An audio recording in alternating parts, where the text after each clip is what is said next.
Welcome back, everyone. Day 38. Please hit like and subscribe.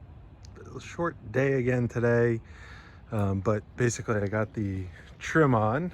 Some of the rubber's gotta just kind of, I think it's just a little chilly out. It's got cold. Also too, I put an antenna outlet on there, so if I ever am at a place that has cable or could put a over-the-air antenna up pretty easily, so it's just going to run in there to the back side and I'll just run it to the TV. So wanted to get that in there, so easy, right next to the shore power. Anyway, got the trim in.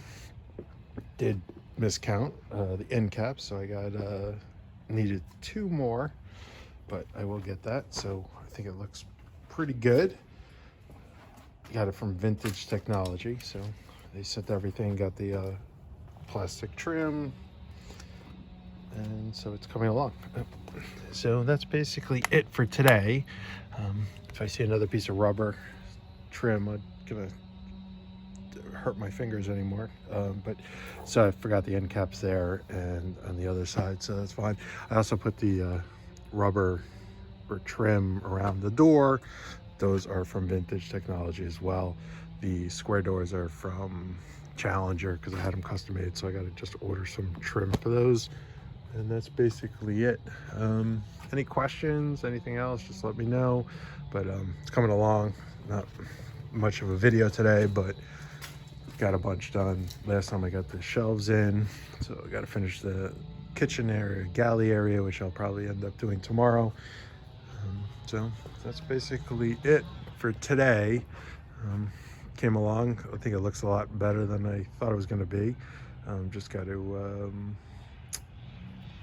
do a little touch-up paint around some areas, and the outside is 99% done. I do plan on putting a roof rack up along there.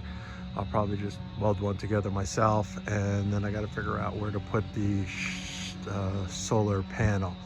It's just sitting on top of the camper right now, so I will figure that out and kind of where I want to put that and what it fits and where. So that's another project. Also too, I saw on Amazon there's one that you don't have to drill into it. It basically sticks with VHB tape and it mounts, so it's a nice plastic one, but it's not available yet. I guess it's like a new product, and it's about $30, so it's not terrible.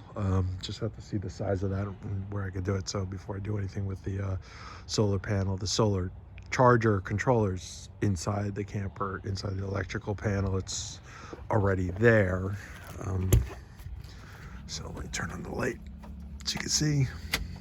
So it's up on the top. So now I just gotta, and I should have access all the way along the top. So I have some, I don't want to say gapping, but some spaces that I can get through, so I could either go through the top up here or else up along inside there and kind of run it. So I'm going to keep it towards the front of the camper itself. Anyway, please hit like, please hit subscribe.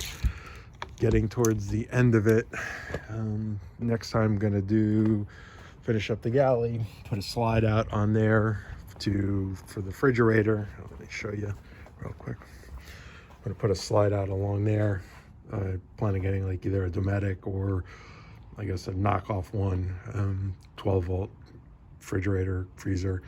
And then along here, I'm going to put another shelf down along there and then just kind of have like a slide out real thin to hold plates and, you know, just pans and, or not pan, pots, stuff like that. So that's my next goal. And then finish up the trim around all the drawers, add some more trim up along this to hide the wires, but everything's coming along, I think, pretty good. Then onto the interior once again to build a bunk bed for my daughter and redo the floors a little bit. I want to put another coat of polyurethane on those, and then finish up the air conditioning install, and also just a couple little things in there. So, and that should end that up. So anyway, please hit like, please hit subscribe, and any questions or anything else, please post away, or any suggestions. Always love to hear it. And then we're getting towards the end. Thanks a lot. Talk to you soon. Bye-bye.